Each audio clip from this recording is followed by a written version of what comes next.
কালকে দশমী হয়ে গেছে, আজকে হচ্ছে একাদশী। আর এই দিনে সন্ধি পুজোর ফলগুলো সমস্ত কাটা হয়।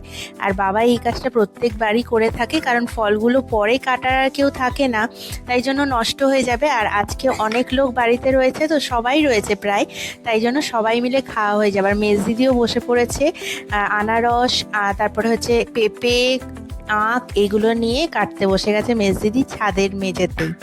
তো এখন সন্ধে হয়ে গেছে, একটুখানি চা করেছিলাম, আর চা খেতে গিয়ে সেটা মেঝেতে পড়েছে, তাই দাদামণি মেঝেটা মুছছে। আমি বললাম দাঁড়াও দাঁড়াও, মেঝেটা মুছতে যখন একটু ভিডিও করে নিই।